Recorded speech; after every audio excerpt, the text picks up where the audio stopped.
painel Revisitando Caminhos de Tropas terá a participação pelo Paraná, o senhor Henrique Paulo Schmidt, pesquisador, curador do Patrimônio Natural do Paraná e consultor de assuntos do patrimônio e ecoturismo. Pelo Rio Grande do Sul, senhor Luiz Antônio Alves, economista, historiador, genealogista e escritor, membro do IFIS, do Colégio Brasileiro de Genealogia, União Brasileira de Escritores e do Instituto Cultural Português. A senhora Lucila Maria Sgarbi Santos, pesquisadora de memória oral, idealizadora do Senatro e responsável pelo Departamento de Cultura da Secretaria Municipal de Educação, Cultura, Desporto e Lazer de Bom Jesus, Rio Grande do Sul. O senhor Roberto Solera, consultor em turismo rural, pesquisador, escritor e presidente do Núcleo de Amigos da Terra e Água, ANATA. Coordenará esse painel a senhora Karine Ciota Lima, coordenadora de Educação Básica, professora e pós-graduada em Gestão Escolar.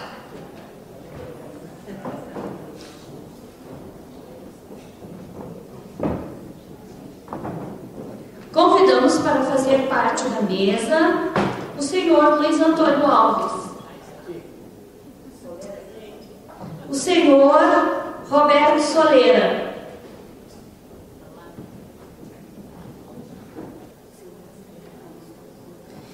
Então, iniciando esse painel, passamos a palavra ao senhor Henrique, que conduzirá o seu painel. Alô? É que eu estou me batendo no tema, estou perdido. Eu tomei água só e eu acho que faltou vinho. Então Bom, como somos do Paraná, como já expliquei hoje, tudo começou pelo São Paulo, Paraná fazia parte, inclusive os caminhos, as primeiras penetrações ao sul vieram para cá. Não é o Francisco que foi para lá, o Francisco desceu pelo caminho do Dias Cortes.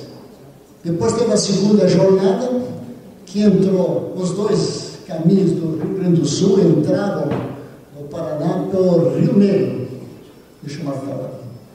O Rio Negro, aí infletia em direção norte, para a região de Campo do Tenente, Lapa, depois São Luís do Purunã, aquela coisa toda, foi subindo, Tibagi, Alas Castro, e foi entrando, vai subindo até Sengés, quando chega na divisa São Paulo. Essa é uma chamada rota clássica do Paraná, que é a rota da linha real. Depois, lentamente, ela vai olhando de frente o mapa do Paraná, ou do Brasil, esse caminho vai lentamente sendo corrigido para a esquerda, desse eixo Rio Negro a Sengés, de São Luís do Purunã.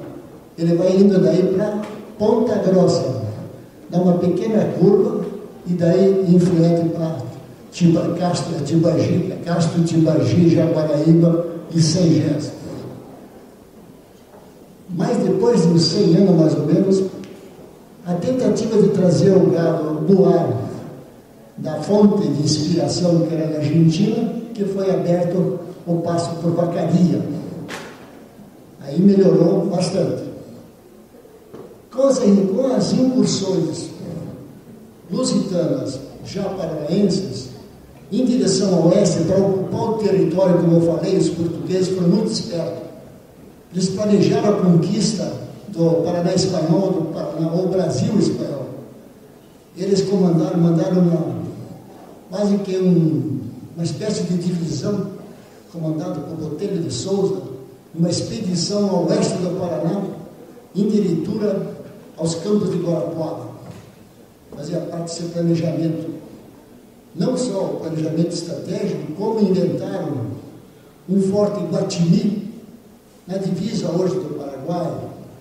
Vocês vejam a sutileza portuguesa, manobra diversionista, porque eles sabiam que os espanhóis sabiam que era espanhol, em qualquer hora eles iam dar o troco.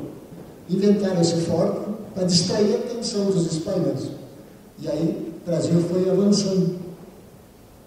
Acho os campos de Guarapuava, já mais próximo dos campos ali de Bagé, da região. Há um ordenamento para se abrir um caminho em direção sul, a essas fontes. Aí um personagem entra e abre um caminho, mas não conseguiram tocar diretamente para essa região por causa dos índios hostis. E aí abrem a rota do Pontão, por Campos Novos. Depois eles pegam aquele eixo, Rio Vermelho, Passo Fundo, e então encurtou tremendamente o caminho. Você veja, o primeiro caminho do Araranguá da Praia, o segundo de Porto Alegre, o Santo Antônio da Patrulha, Coisa de Vacaria, finalmente em Campos Novos, e finalmente, por último, conseguem abrir de Guarapuava em direitura ao Passo do Nonuai e cair diretamente, facilitando esse trânsito alimentar de mulas para Sorocaba. Então, todas essas grandes... Então, por isso que o Paraná é chamado o Estado dos Caminhos. Tudo passa pelo Paraná. Não tem como. Historicamente, ele passa para essa região. Então, esse, vamos dizer, é o grande mote, e o último capítulo foi essa rota aberta de Nonuai. Aí foi o último ciclo, encerrou praticamente com o tráfego depois. Aí vocês já sabem demais quando que terminou e por que terminou em Sorocaba, essa grande vertente. E aí entrou o grande eixo Sorocaba, Minas Gerais, que felizmente Minas Gerais agora faz parte da Senato, e é onde perpetua a história clássica brasileira, porque a história do Sul mistura muito com a história das imigrações. Há muita, nós não temos muito esse passado, essa sustentação, essa fixação pelo passado. E Minas tem, porque desde o início do tropeirismo jamais mudou. Ela começou e até hoje é Brasil original. Nós somos uma mistura, desde gaúcho, argentino, uruguaio, meus índios, os caigangues, guaranis, enfim, todo esse pessoal. Era isso que eu ia dizer, bem sinteticamente. Eu gosto de falar ligeiro e curto.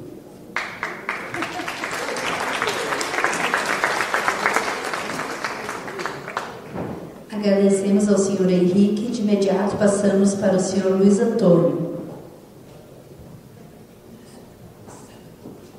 Boa tarde. Tem que falar mais alto porque tem gente dormindo na sala. Mas olha, eu em primeiro lugar quero dizer para vocês que a minha fala com data show, filme de alta tecnologia que veio dos Estados Unidos, da Europa e de Vênus, do universo inteiro, vai ser daqui a pouco, perto das 5 horas. Hoje nós estamos fazendo uma revisão aqui nessa mesa de alguns tópicos que já foram intensamente abordados, né, no Senado. Nós estamos no 12º. Então a minha fala hoje aqui, agora, é somente uma partezinha da história. Começa com a evolução dos caminhos. Todos os seres vivos construíram caminhos. Não foi só o homem. Os elefantes, os tigres, os javalis, os leopardos, todos num princípio de sobrevivência, procurando a caça, o alimento. E por essas trilhas foram feitas estradas para melhorar a performance no transporte dessas mercadorias, que era a alimentação, a sobrevivência do homem ou dos animais. Com o tempo, houve a sofisticação. O homem começou a perceber que os caminhos encurtavam distância para ganhar dinheiro, ou seja, recursos econômicos, não só aqueles de sobrevivência da alimentação básica. Também eram os caminhos que faziam o homem conduzir o processo econômico. E isso, num determinado período da nossa história, como nós estamos aqui no Senato, fez com que aqui no sul do Brasil, esses caminhos eram nada mais nada menos do que ligações de pontos de comércio, fontes de produção aos pontos de comércio e de consumo em vários locais, e aí foram construídos os trajetos. O Vitamina falou nessas principais rotas que nós tivemos aqui no sul do Brasil. Mas teve também as rotas regionais.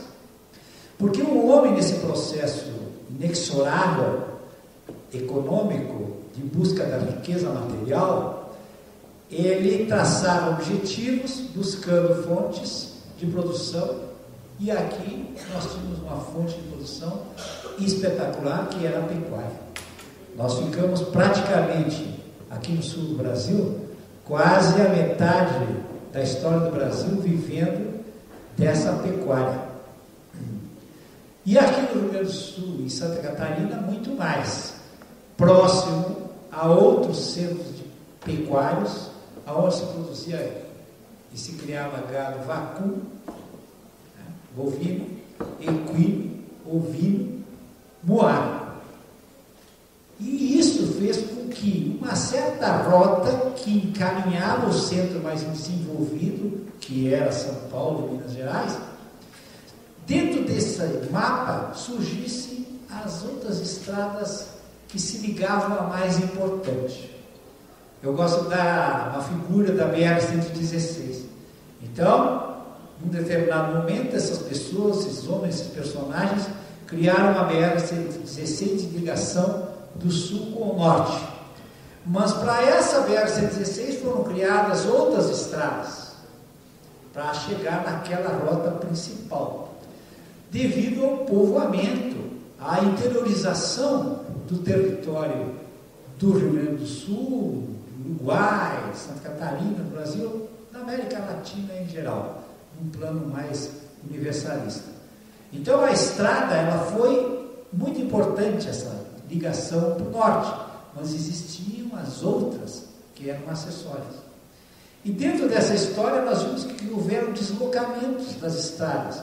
Umas estradas que eram mais importantes se transformaram menos importantes, porque outras que eram mais acessíveis foram descobertas ou feitos novos caminhos, como o Vitamina disse, aquela lá do Pontão.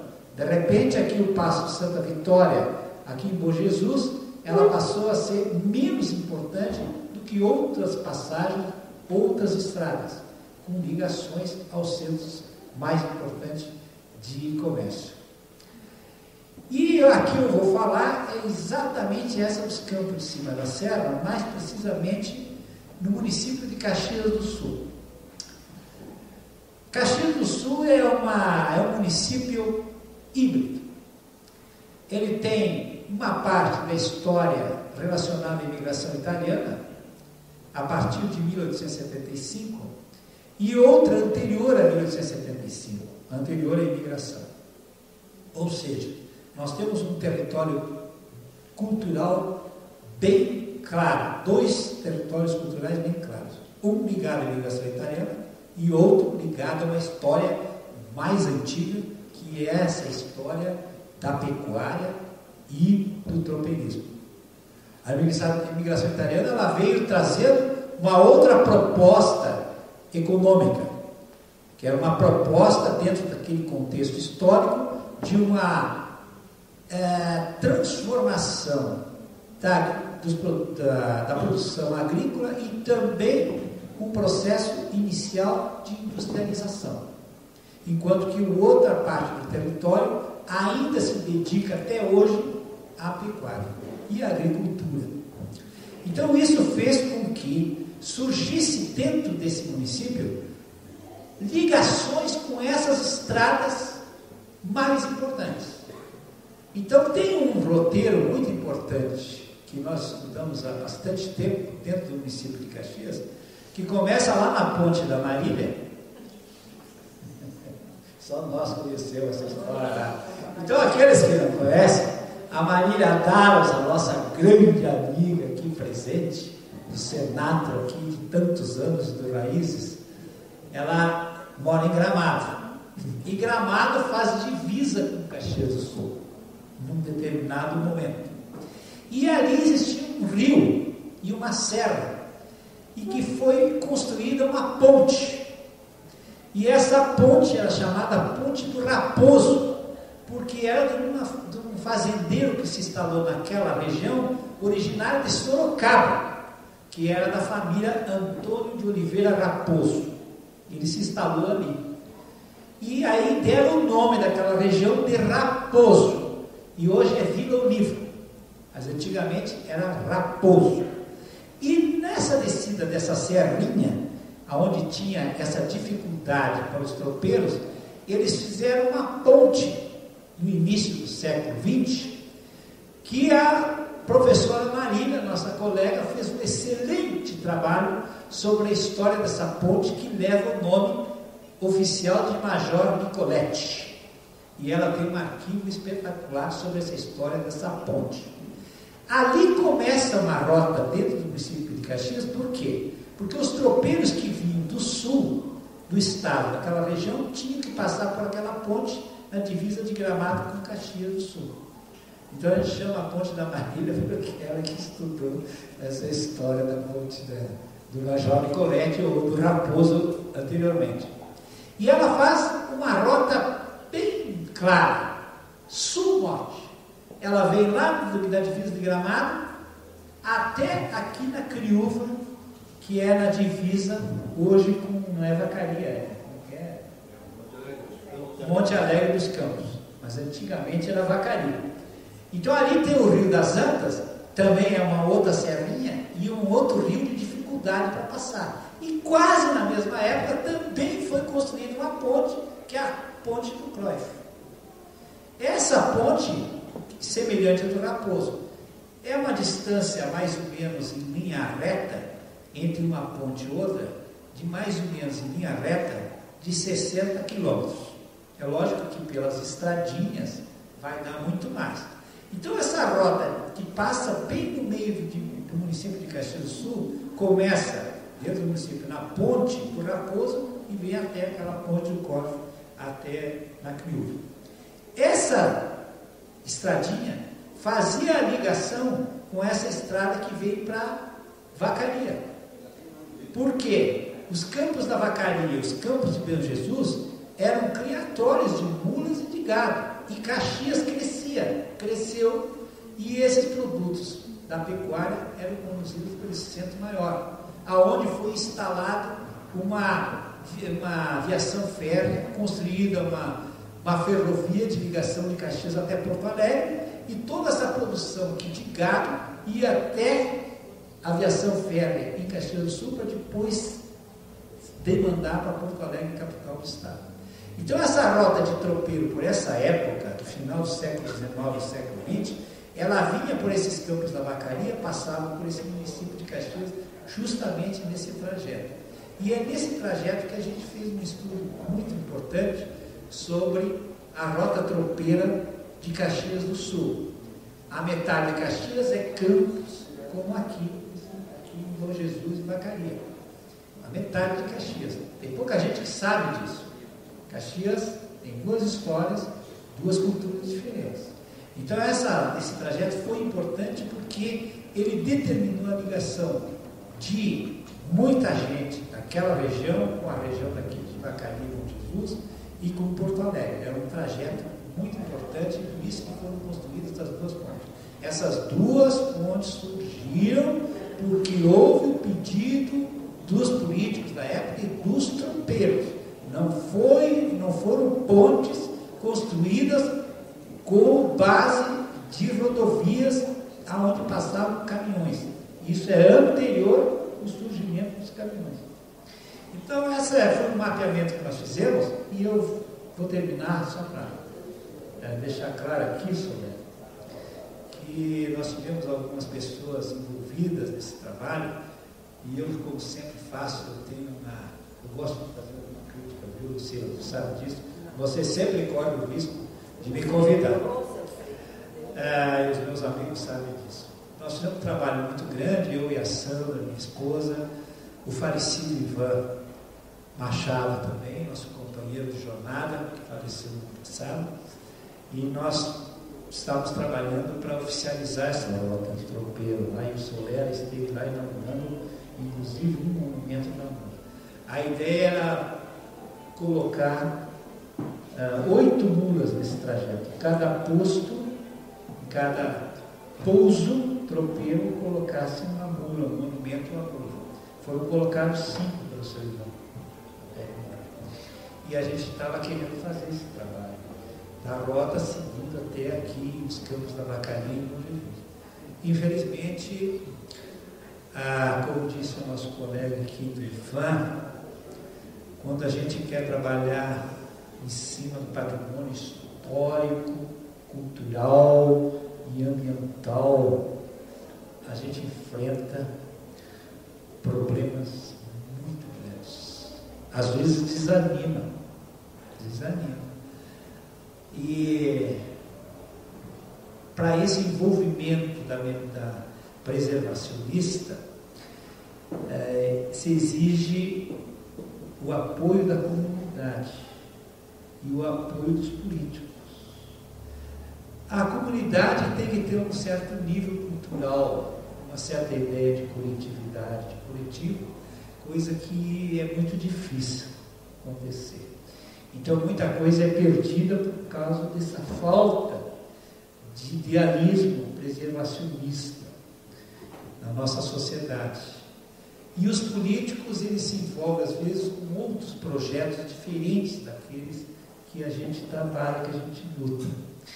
Então, surgiu agora um embaraço nesse nosso projeto, porque eles receberam todo o apoio para a criação, em cima dessa rota tropeira, do projeto da Estrada Rio Branco, que essa é uma estrada que tem tudo a ver com a história da imigração italiana, mas ela é posterior a essa estrada de tropeiro. Então nós estamos vendo que essa rota do tropeiro nosso lá vai ser afundada pela Estrada Rio Branco, porque eles entenderam que era mais importante do que a rota tropeira, porque era mais antiga. Então nós estamos perdendo essa batalha, que eu acho que você sabe muito bem, né, Soledade, como é difícil. Então eu deixo aqui meu depoimento de que o trabalho às vezes é muito importante, a gente descobrir histórias, divulgar nas escolas, incentivar, mas quando não existe o apoio da comunidade, nem dos políticos, porque existem outras visões, é mais difícil. Isso numa região pequena. Imagina tu pensar no tropeiro Brasil. Então eu acho que tu devia tirar um pouco a tua boina para ver se não caiu todo o teu cabelo, porque realmente é muito trabalhoso, né?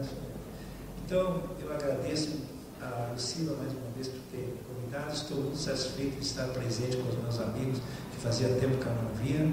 Graças a Deus a gente tem gente muito boa aqui no Senado e que sabe muito bem o valor dessa história tropeira no Brasil. Muito obrigado.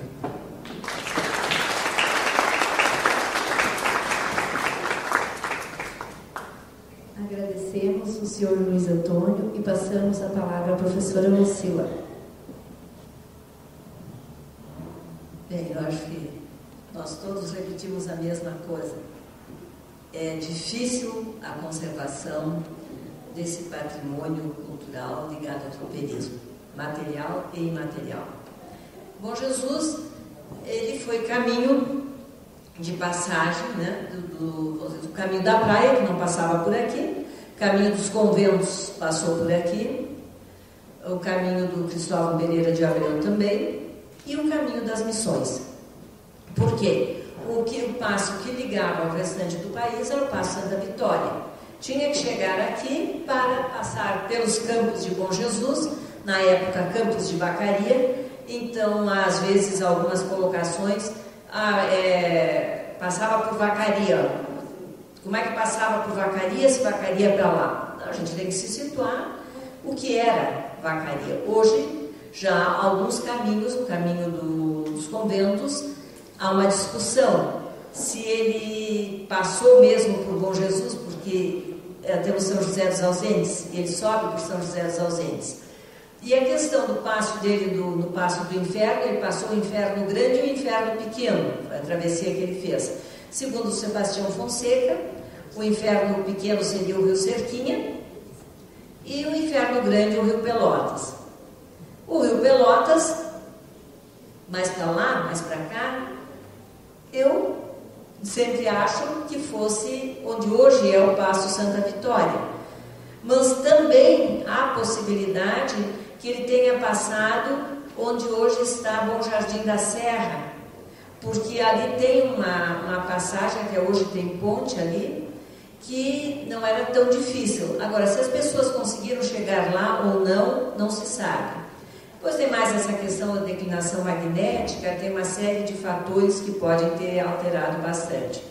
Agora, eu imagino, hoje, eu chego lá no Rio Pelotas para passar, meu Deus, eu fico arrepiada. Eu imagino o que era em 1700, aquela mata fechada que tem ali. Vocês vejam bem como as pessoas encontram soluções para suas dificuldades. Eles foram encontrar exatamente onde o Rio dos Touros deságua no Pelotas, formando uma barreira natural para manter os animais não descerem tanto o rio, que é uma correnteza bastante forte. Como ele deságua ali, ele segura.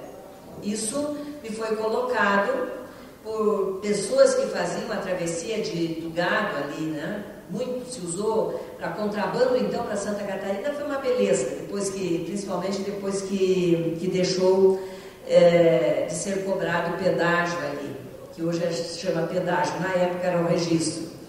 Isso até mais ou menos 1950, já quando os municípios cobravam, então, a manutenção para a passagem do Paço Santa Vitória. Então, esse caminho dos conventos, hoje eu não saberia garantir, mas ele passou por território da Vacaria dos Pinhais, território de Bom Jesus, hoje São José dos Ausentes, talvez ainda Bom Jesus. O caminho do Cristóvão Pereira de Abreu, caminho real, caminho do sertão, conforme foi chamado, ele seguindo um pouco o caminho da praia, ele sobe, vem sair de São Francisco, deriva então para a direita, vem passar no Paço do Matemático e vem cortando o que hoje tem a Fazenda Santa Cruz e vem sair no Paço de Santa Vitória. O caminho das Missões vem cortando, consegue atravessar o Mato Castelhano, que era uma grande barreira por causa do mato castelhano e português, e também porque os índios ali eram bastante resistentes para deixar passar gente ali. E vem passar também aqui em função do Paço Santa Vitória. Claro, como hoje nós vamos...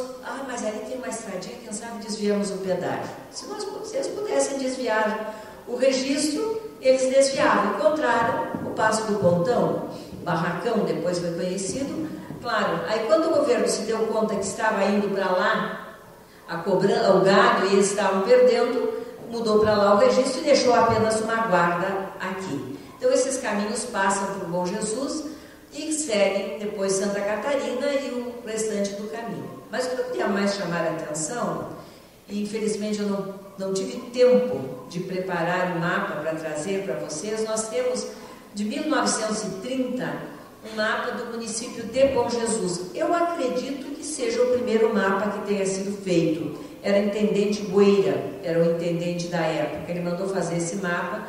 Não diz quem fez, só diz o ano que foi feito. Então a gente sabe quem era o intendente, mas não sabemos quem fez esse mapa. É um trabalho muito bem feito e traz os caminhos carroçáveis e o caminho tropeiro. E exatamente o caminho das tropas, não é tropeiro, o caminho das tropas é este caminho que leva ao Paço do Matemático. O outro caminho traçado leva ao Paço de Santa Vitória. E um outro caminho que parte eles trazem como carroçável e parte como de tropas é hoje a 285. Então nós temos na nossa região a 285, queiram ou não, como diz o Luiz Antônio, que é mais, como é que é, mais antigo a Rio Branco do que o Caminho dos Tropeiros, né? A Avenida Rio Branco, a Estrada Rio Branco foi construída antes dos tropeiros. Então vamos acreditar que sim. A mesma coisa nós temos a 285, até no Senado aqui foi proposta e aprovada uma moção pedindo que passasse esse trecho, pelo menos de Vacaria a Bom Jesus, a chamar-se Estrada dos Tropeiros. Mas aí, em função das pressões políticas, porque já era conhecida como Estrada da Maçã, ficou como Estrada da Maçã, e na realidade é 285 como se conhece. Meu pai vinha de Antônio Prado, que ele estudou lá, e vinha de carona numa carreta. E essa carreta vinha por esse caminho, que era o caminho das tropas. Então, ele era muito gentil, porque ele tinha um lugar que atolava muito, e não era muito longe da onde meu avô morava. Então ele deixava o carreteiro lá fazendo força com as mulas para desatolar, e ele vinha a pé para casa porque ele chegava primeiro. Mas era de uma gentileza com o caroneiro que dava gosto. E tem um outro caminho nosso aqui, que é o caminho que hoje vai por dentro de Bom Jesus, que segue deixando a 285 para a esquerda, em direção à Vacaria. Tem um outro caminho que foi caminho de tropas também, onde nós temos ainda 5 quilômetros de corredor tropeiro. E aí vem aquela história, a gente tenta tombar esses caminhos, tenta ver se consegue o tombamento, pelo menos de 2 corredores, em torno de 5 quilômetros, que um desses é esse que está fotografado aqui ao lado, mas esbarra numa série de empecilhos de interesses particulares. Inclusive, em um deles foi feito um grande plantio de pinos, e tinha uma senhora que era vizinha ali e pegava parte da fazenda dela, ela mandava arrancar. Quando começava a nascer os pinos, porque a semente, o vento toca, e começava a nascer pinos dentro dos corredores, ela mandava arrancar. Infelizmente ela agora está doente e daqui a pouco nós vamos ter um grande plantio, um pouco maior, digamos, e o caminho desaparece. No outro, esse que vai para a Vacaria, planta-se grandes extensões de batata, de milho, de soja, e claro que vão aproveitando, e a gente não consegue o tombamento para a preservação. Eu seria bem rápido, aliás não disse, mas vou ser bem rápido, para que era uma ideia geral desses caminhos que vêm a ser os mesmos que foram falados sempre dos outros caminhos que vão levar a Sorocaba, que depois vão para as Minas Gerais. Nós temos o nosso início aqui no Rio Grande do Sul, passando pelo nosso município. Muito obrigada.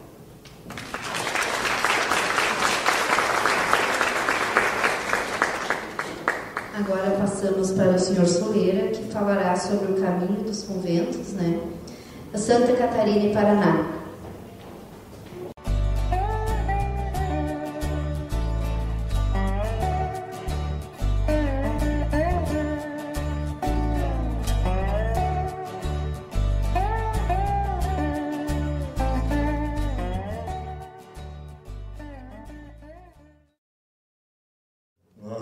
Estou, na realidade, substituindo um companheiro do Uruguai, que o palestrante queria falar sobre os caminhos pré-colombianos, coisa assim, que por razões de saúde não pôde estar presente. Então, como eu gostaria de falar sobre um outro caminho, eu pedi a Priscila para poder ocupar esse espaço. Que eu vou falar um pouquinho de um caminho físico, mas eu acho que o que nós temos nesse momento, falar um pouco, complementar o que o Leonardo falou cedo, é outro caminho, é o caminho institucional para que consigamos fazer alguma coisa. Nós fizemos um trabalho assim, bastante grande com relação ao projeto Tropeiro Brasil, que o Antônio Alves cita, né? Nós estamos na lida com esse projeto desde 2007 e conseguimos fazer um seminário internacional em Minas Gerais, onde a terra da Eleni, o poema Eleni dirigiu o Museu de Castro, como o da Leia, da Amélia lá em Castro, né? São 2 bons expoentes no Brasil. Mas desde 97, o Vitamino, o pessoal da Secretaria de Estado de Curitiba, fez um levantamento em 84, 85 sobre as questões das fazendas históricas do tropeirismo. Quando eu vim para Paraná nessa época, logo na sequência eu pesquiso o tropeirismo desde 75, para 40 anos. Então, eu vi aquele trabalho e gostaria de tentar aprofundar um pouco mais. Como eu era da área de turismo rural, como consultor, a gente criou o primeiro caminho chamado Rota dos Tropeiros. Em 97, 98, 99, fomos formatando no Paraná, com 16 municípios. Nessa época, dentro daquilo que o Leonardo estava dizendo mais cedo, em Minas, eles estavam começando a fazer a discussão da Estrada Real.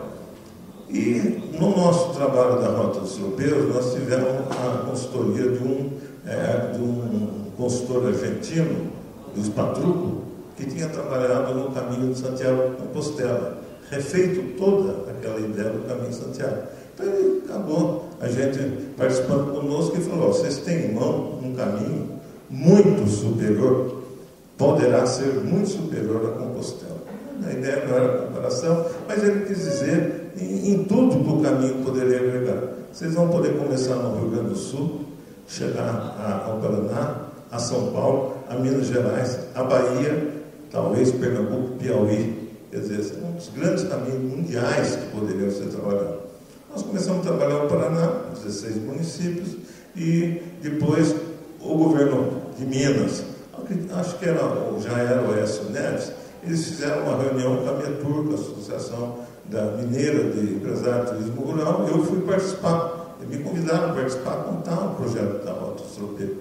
Eu fiquei bobo, até porque aberto, ao chegar lá, ver participando da reunião o pessoal da FIENC, da Federação da Indústria do Estado de Minas Gerais, o diretor financeiro da Fiat, que estava propondo, o governador com a planilha, os empresários, o que se precisaria. Era o começo ainda da Estrada Real. Acho que Berrar ainda estava presente. E eu lembro que o governador falou para o diretor financeiro da Fiat, falou assim: olha, nós temos custo.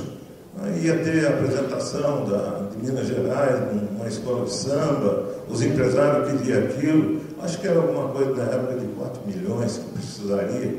Ele falou: vocês vão ter que arrumar esse dinheiro.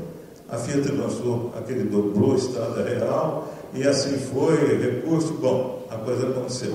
Lógico que ela esbarra nos problemas, como o Leonardo falou hoje, com a mineradora e tudo mais. Voltando ao Paraná de lá, eu fui na federação, todo feliz. E, na realidade, quase que não passei da sala da secretária. Pude rapidamente falar: não temos interesse, não sei o quê, a coisa morreu na casa. E aí entrou para o governo, bom resultado. A Rota dos Tropeiros do Paraná também é uma papelaria, ela não sai do papel. Como rota que foi proposta, não existe. Existe a venda, existem empreendimentos que já existiam e tudo mais. Viemos aqui, eu estive aqui em Bom Jesus, conversei com o pessoal dos Campos de Cima da Serra, veio alguém do Sebrae, e a coisa também ficou, o projeto turístico em cima da serra. Mas Rota dos Tropeiros implantada não acontecendo. Bom, isso tem. Daí nós começamos o projeto Tropeiro Brasil.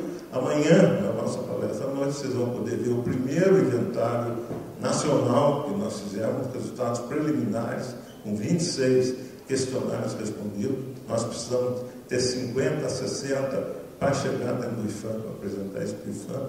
E vamos mais, vocês amanhã já poderão ter.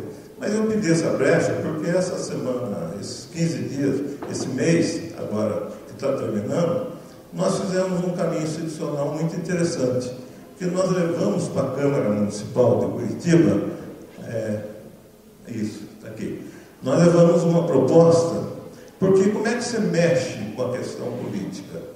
Uma das boas formas é trabalhar o ego deles e eles descobrirem que eles podem ter algum proveito próprio nisso. Então, esse caminho, que o Cila falou, que é dos conventos, nós temos um mapa depois, que sai na realidade de Araranguá, sobe aqui, o Vita já falou hoje de manhã, que o Souza Farias faz uma inflexão a leste, para poder procurar a mina do Morro Taió, volta, chega aqui onde seria Lages hoje, Curitibano, desce a Serra do Espigão, 300 quilômetros de mata, até chegar, entrar no Paraná do Rio Negro, Lapa tal, e termina em São Luís do Purunã, que é onde nós temos uma base de trabalho. Primeiro caminho. Então, o que a gente foi? Eu e Leni fomos para a Câmara Municipal e nós imaginamos que lá teria a ata oficial disso daí, porque eu escuto muito falar sobre os caminhos, vários escritores já colocaram, eu nunca tinha visto uma ata, uma assinatura do Francisco de Souza Faria, que foi quem abriu o caminho. Então nós vamos procurar, eu e Leni com lupa, ficamos quase 2 meses na Câmara. Muitos dos vereadores talvez não soubessem nem que a Câmara tinha uma biblioteca.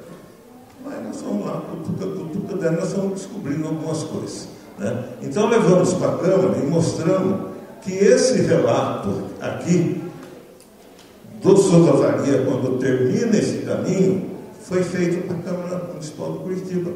Talvez o primeiro relato oficial do Brasil de comunicação do trabalho de estrada de tropa colocado numa Câmara. Então, por favor, espaço pronto. Então, a gente foi explicar para os vereadores como é que é. Nós tínhamos aquele caminho famoso da Irazamanha, com o surgimento aqui na Tucumã, Santa Fé, tal lugar, ia para Potosí, os espanhóis levavam o minério para lá e ia embora. Por favor, próximo. Existia uma proposta para o caminho, que é um trabalho que foi proposto ao Bartolomeu Paes Abreu, que era um sesmeiro dos Campos Gerais, está lá na região da Leia, de Castro também, onde tem um museu e tudo mais. Ele fez um trabalho extraordinário, são 10 mapas em 1719. Por favor, começa esse trabalho. Ele queria propor a abertura do caminho por terra. Ele começa, aqui está Buenos Aires, a fundação de Buenos Aires, né?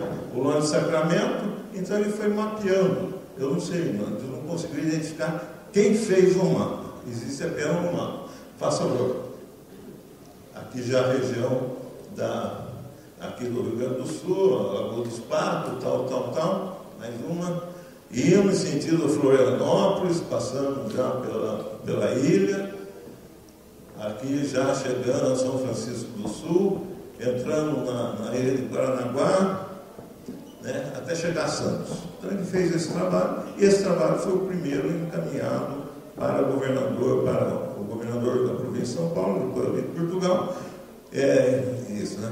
Então o que nós fazemos? Nós sabemos daquilo. Então nós fomos, eu e Leni, para a Câmara, trabalhar no livro de atas da Câmara de 1694 e o boletim.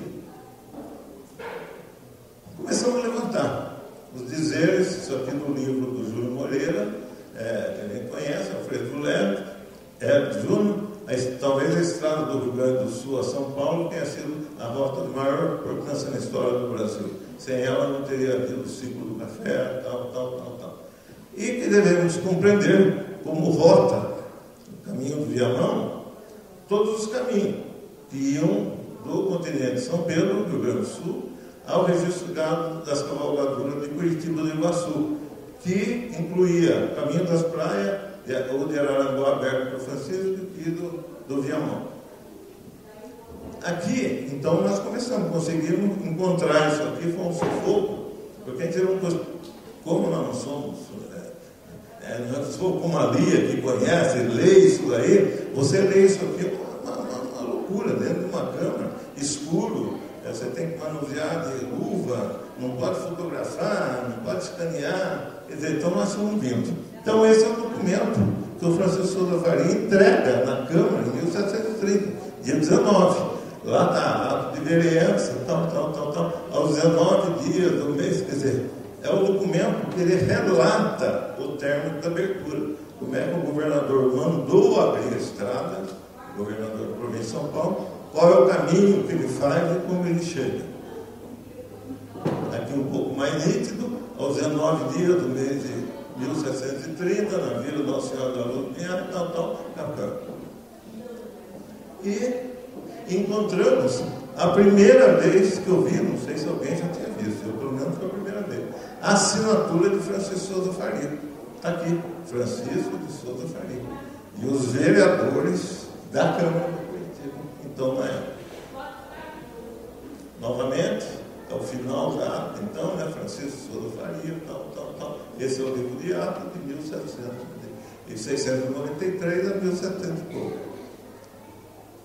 Aí já num livro já tinha um resumo, já feito em 1928, por Francisco Negrão, então dizemos o 9 de setembro, tal. Ali, o finalmente, da mensagem dele e tudo mais. É o que relatava já escrito. Aí a entrada dele, na vila de Pinhais, de Curitiba, tal, Francisco Souza Faria, Francisco Siqueira, que era o presidente da Câmara Municipal, na época, ali. Essa é onde ele terminou. Quando ele começa a Araranguá, ele vai terminar nesse sítio Carlos, que ele relata. É uma ruína, mais um favor, de uma fazenda que existe em São Luís do Brunã, que eu faço 15, 20 anos, por tempo que o governo tombe isso aí, o Vitamina me ajuda, mas até agora ainda não conseguimos esse caminho funcionando. Então, quase acabando, mais um, por favor. Tá. Então, aqui um pouquinho mais, assim, aqui é o mapa aqui para poder ser melhor visualizado. Vai no outro, por favor, e depois você volta nesse. Isso. Aqui são as legendas dos caminhos. Aqui é o caminho onde ele começa, no momento Araranguá, ele vai subindo, aí entra Lucila, se passa o nome de Jesus, a gente não sabe, como você disse. Mas, hipoteticamente, pelo menos graficamente, nós fizemos esse caminho. Então ele vai chegando, ele chega aqui na altura da Serra Catarinense, São Joaquim, Morro Boa Vista, tal. Ele inflete para o lateral para buscar talvez a mina de Urutaió, que ele trazia o roteiro do sertanista, como o Vitamina falou cedo. Aqui está o Morro Gambirela, aqui já é Florianópolis, e chega lá em cima. E o Cristóvão Pereira, quando vem refazer a primeira vez, ele chega aqui, ele inflete, ele não quer procurar o ouro, ele vai lá e já sai direto, volta naquele outro, por favor, né? Então ele já sai aqui, ó, ele faz essa colocação, sai aqui, vem, chega onde está Curitibano, vai descer uma Serra do Espigão, 300 quilômetros de mata fechada, e aí ele vai chegando, entra no Paraná, Rio Negro e tal, até sair no Gano, fazendo os cartos, né? Que está lá, né? Então, acho que essa é a legenda. Aí o Cristóvão Pereira de Abreu vem depois e deixa na altura de Lages, atravessa a Coxilha Rica, tal, ele vem e refaz o caminho, ele abandona isso aqui, né? E vem para Santo Antônio da Patrulha e faz esse trabalho. Então, nós mostramos para a prefeitura que isso é importante.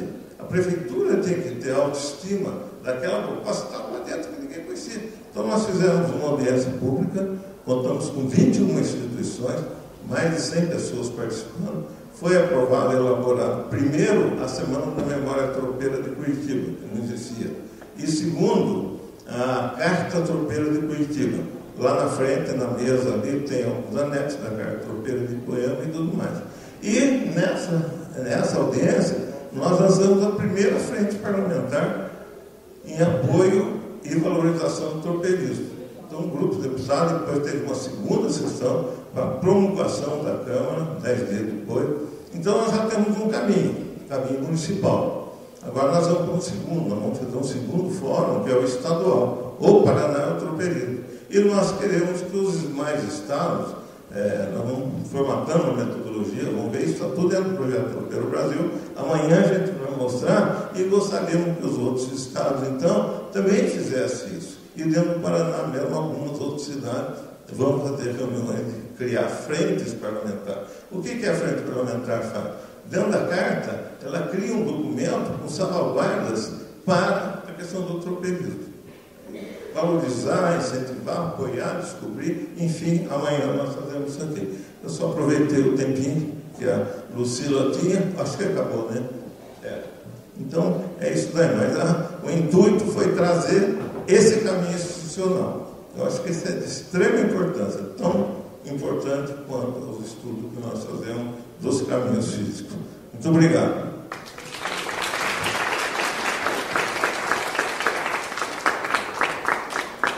Abrimos agora, então, um espaço de 10 minutos para contribuições e esclarecimentos. Estamos enriquecendo. Eu tinha uma pergunta para fazer, não sei qual é dos painelistas, mas me parece que é para o Paulo Henrique. A palavra Vacaria, como município do Rio Grande do Sul, tem origem em Vacarias. Agora, eu não sou um pesquisador, eu sou um estudioso. E pelo que tenho lido, na minha mente se formou a imagem de duas vacarias históricas, a vacaria do Bar e a vacaria dos Pinhais. E essa vacaria de Vacaria, qual seria a origem dela? Porque eu considero que a vacaria é uma reprodução espontânea de gado que teria sido introduzida pelos jesuítas. Eu tinha as vacarias dos Pinhais, que era essa aqui em cima, essa vacaria que é conhecida aqui próximo. Eu não sei se o Soleira lembra mais alguma coisa, tá? Eu também queria só, antes de passar para ti, que o termo vacaria foi usado pelos jesuítas. Então, é algo bem mais antigo, ainda é da época das reduções no Paraguai. Antes da vacaria del Mar e da vacaria de los Pinhales, já existiam as vacarias do Mato Grosso, que ficava, na época, então, uma parte pertencia a Castela, a Espanha, aonde é o Paraguai. O Paraguai era muito maior do que hoje, a gente sabe, e avançava um pouco dentro do território do Brasil, inclusive no Paraná. Uma parte. Então, existia também as vacarias do Mato Grosso, que os jesuítas apontavam alguns gados naqueles campos que hoje a gente conhece ali perto do Mato Grosso do Sul, né? Então, é muito interessante a gente saber que existiam mais vacarias. Existem as vacarias de Tucumã, isso já na Argentina. Exatamente. Então a vacaria era um termo designativo dos jesuítas, onde eles se escondiam e criavam gado.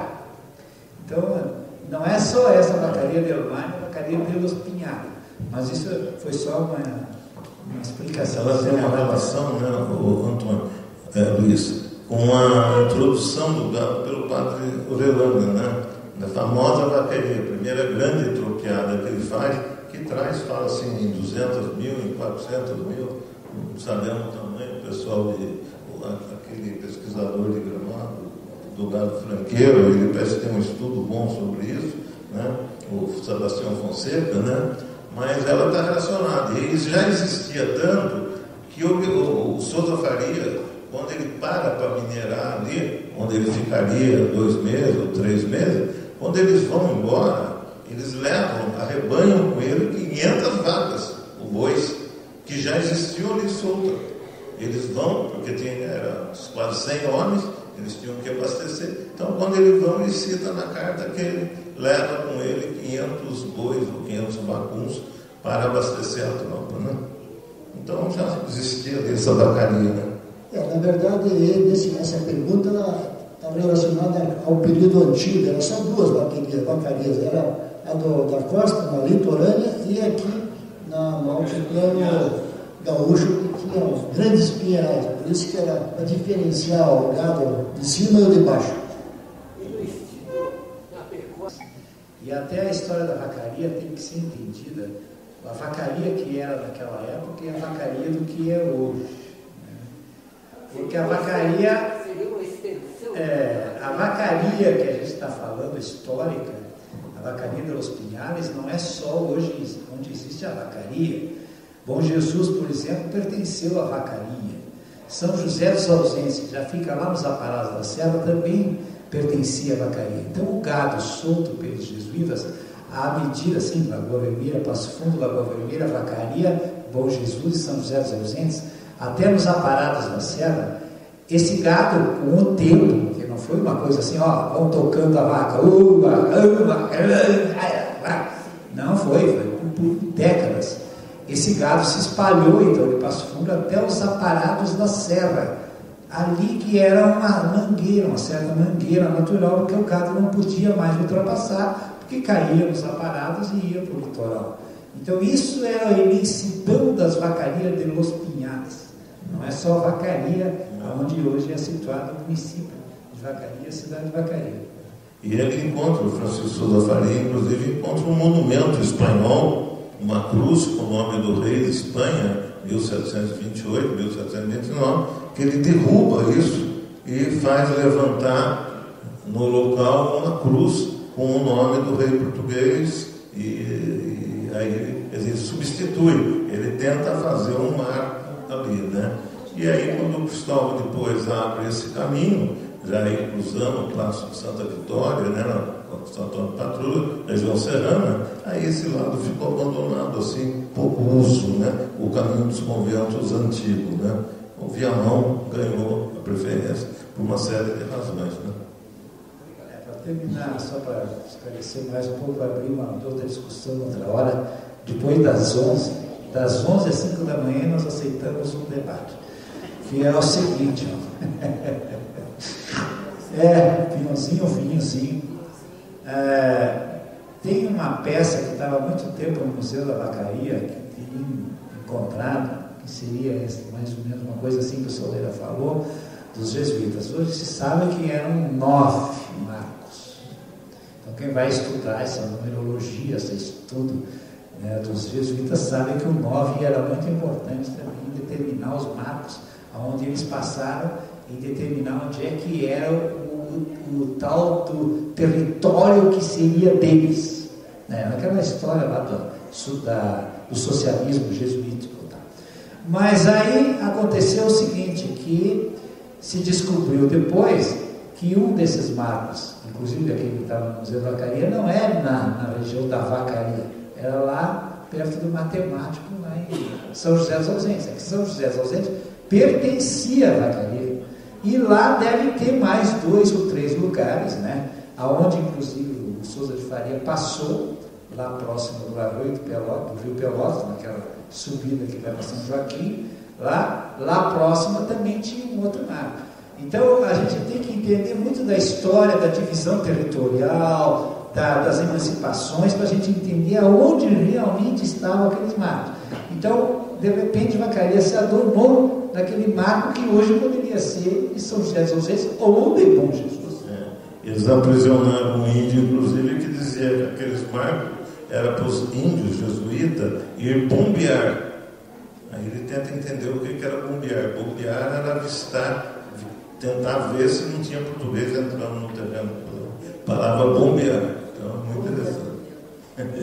É a questão do marco, cada um coloca o marco onde acha melhor, né? Atualmente.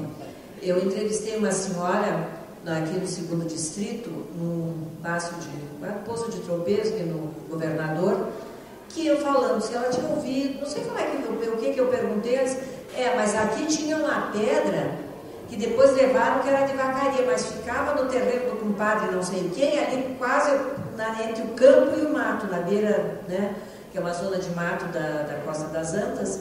Então, eu não sei se o mato não era no meu terreno. Eu estou com dúvida se o mapa não, se a pedra não era minha. Eu ficava meio perto do meu pai, que tem terreno de serra. Eu não sei se aquela pedra não era minha. Então, gente, é uma situação difícil, né? Essa questão da divisão, se considerarmos o que era e o que é hoje. Podia ser de Santo Antônio da Patrulha também, né? São José dos Ausentes era mais pertencia a São Joaquim, Santa Catarina, do que a Santo Antônio. Inclusive, teve na década de 30, o Getúlio Vargas teve que fazer um decreto para determinar onde é que passava a divisa do Rio Grande do Sul com Santa Catarina, justamente aquele período, porque eles ficaram 40 anos discutindo aonde é que passava a divisa de Santa Catarina com o Rio Grande do Sul. E exatamente aonde o Francisco Souza Faria passava. Então, hoje, que a gente vê o mapa, o Francisco Souza de Faria passou um pedaço onde hoje é o Rio Grande do Sul e um pedaço de Santa Catarina. Mas há 70, 80 anos atrás, existia um litígio, né, de fronteira do Rio Grande do Sul e Santa Catarina para saber aonde é que passava. Aquele passo ali da ponte, ali, os catarinenses diziam que era ali, que inclusive os padres têm os batismos daquele pessoal lá em Santa Catarina. E tinha o Passo de São Bento, logo a seguinte, que eles cobravam pedágio, que ia para Santa Catarina, não ia ficar para o Rio Grande do Sul. São Jorge, e nós temos um companheiro gaúcho lá em Curitiba, o professor Velocílio Fernandes, ele já participou aqui. E ele vive na questão institucional há muitos anos. Ele é parente do Brizola, do Frango, enfim, ele é bem PDT, uma coisa assim, né? E no dia que a gente estava mexendo, como ele já é bem longevo também, quando a gente falou da carta, ele falou, ele era professor, não é isso daí? Ele falou, eu não lembro bem porque eu era muito pequenininho na época. Nós temos um senhor que gostaria de fazer mais uma pergunta, né? É verdade. Então, a sua pergunta será a última para a gente dar continuidade aos trabalhos. Pode falar. Eu gostaria de fazer, abusando um pouco da boa vontade da mesa, fazer duas perguntas. Uma para o Luiz Antônio Alves, outra para a professora Lucila. No Rio Tainhas, desde o Passo de Tainhas até o Passo do Oeste, tem vários passos. Tem o Passo do Pelico, o Passo dos Andadores, o Passo da Ilha e, finalmente, o Passo do Oeste. Eu gostaria de saber em qual passo os tropeiros passaram. Nós, da onde era o grupo, da onde era o tropeiro, principalmente da nossa região, que eram mais tropas de mulas arriadas e tropas de gado, então dependia do local, porque as tropas de mulas que vinham, as mulas chucras, aí era o passo do matemático, não tem... Não, tá. O passo do matemático era o passo das Antas. Do Tainhas.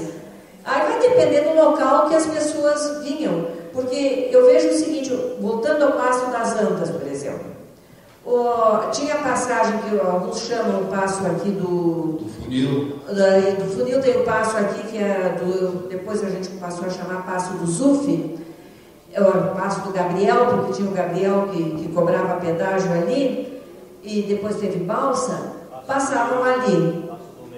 Depois tem o passo do meio, que no Rio das Antas era o caminho do meu avô. Meu avô foi tropeiro de gado 50 anos, ele passava o passo do meio. Depois tem lá, mais embaixo, os outros passos, que depois tem a ponte do Corfe. Então, dependendo da região, eles também cortavam caminhos. E no passo, eu não tenho conhecimento do Rio Tainhas exatamente, mas eu acredito que dependia da região que viesse, porque eles procuravam cortar caminho. Exatamente. Eu estou falando também das primeiras vezes que eles passaram ali.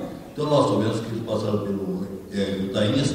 Nós sabemos também que eles entraram no mato do matemático, onde tem vestígio dos corredores, no Márcio, e esses corredores acabam no passo do matemático. E eu gostaria de saber exatamente onde é que é esse passo do matemático, porque nós já fomos de a cavalo, nós já fomos no Rio das Contas, já fomos no passo de Santa Vitória, mas não descobrimos ainda onde é o passo do matemático. O senhor vai te responder essa pergunta do matemático, mas voltando à nossa terrinha, né, de São Francisco de Paula, de cima da serra, teve a professora Terezinha Pia, lá de Santo Antônio da Patrulha, que fez um trabalho muito especial, que foi a transcrição das atas da Câmara de Vereador de Santo Antônio da Patrulha, de 1789 até 1900. E ali dá para entender o seguinte: passaram por todo esse espaço que tu disse, eles passavam por vários motivos. Eles trocavam de passos por causa do tempo, do lugar que estava mais cheio ou menos cheio o rio, mas principalmente porque os fazendeiros impediam também a passagem de tropeiro. Eu, no meu livrinho, coitadinho daquele meu livrinho lá do São Francisco de Paula, que eu contei a história do Capa Verde lá, eu transcrevi algumas atas, aquelas onde existia uma grande discussão daqueles moradores, daqueles fazendeiros dessa região, que queriam impedir que os tropeiros passassem. Aí os tropeiros foram lá em Santo Antônio da Patrulha reclamar para o intendente, lá para o presidente da Câmara, lá, que era o juiz e tal, lá que eles queriam passar por ali, porque sempre passaram por ali. E deu um conflito muito grande por causa da passagem do Passo do Oeste, principalmente. Depois a família Valim foi se instalando por ali, e eles impediram a passagem dos tropeiros. E novamente os tropeiros, uns 30, 40 anos depois, foram novamente a Santo Antônio da Patrulha reclamar.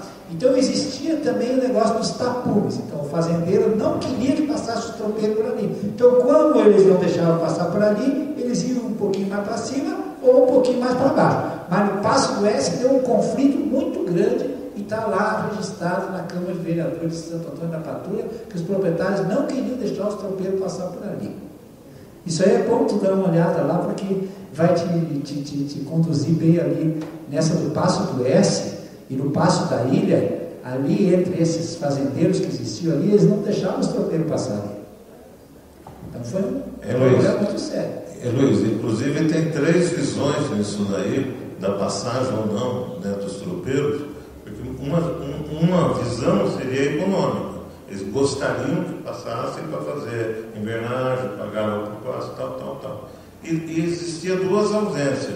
Lá em Castro, por exemplo, a fazenda Capão, né, o Lé, ela foi impedida pelos carmelitas. Por alguma razão, eles não quiseram que passasse mais lá. Impediram, eles mudaram a rota e daí praticamente originou Castro, né? Mas muito importante também é que tinha muitas dessas fazendas que tinha elementos fugidos por assassinatos, por crime, tudo. Eles não gostavam da vinculação de pessoas aí, até porque eles apoiavam, às vezes, esses bandidos, né?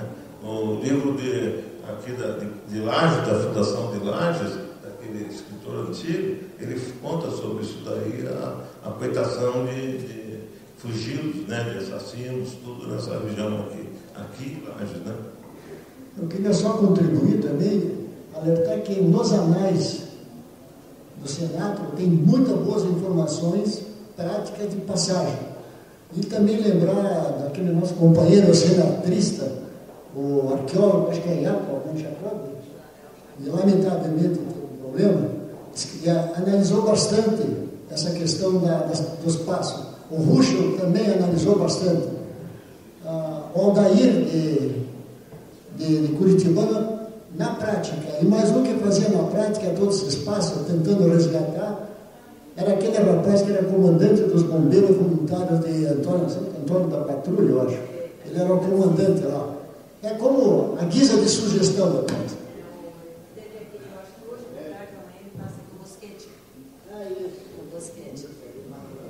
Encerrando então o nosso painel, nós temos 2 comunicados, eu vou responder ao Sérgio.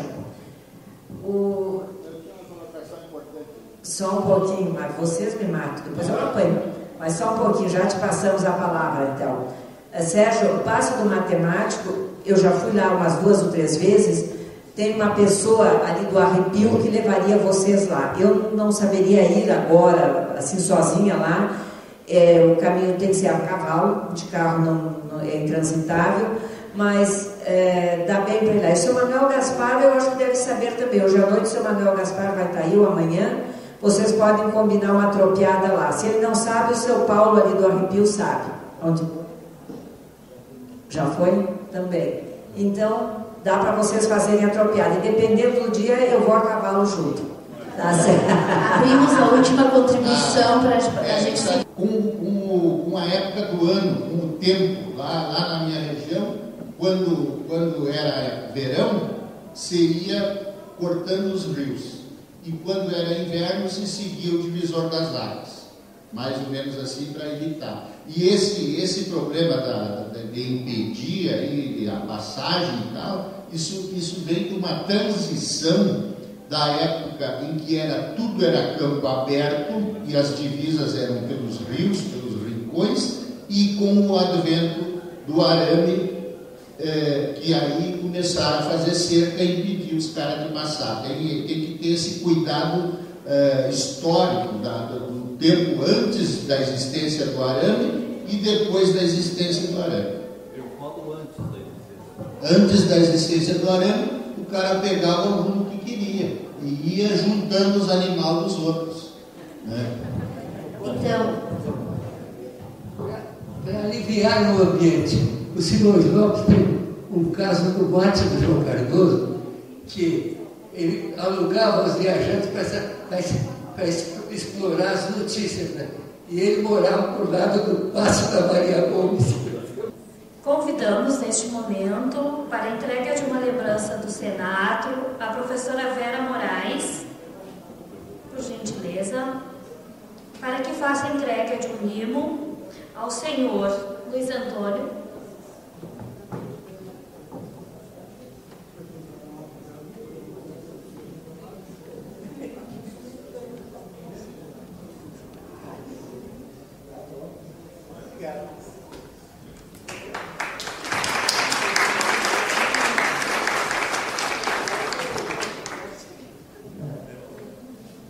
A senhora Lucila Sgarbi, merecedora.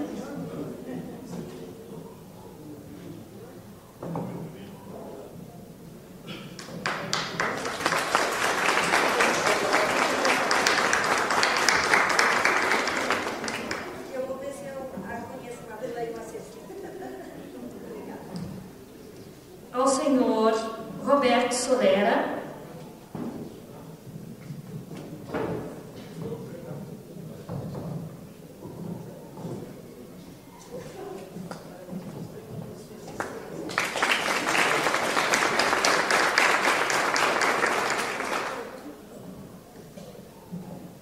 Agradecemos a participação de todos da mesa e convidamos que tomem os seus lugares no plenário.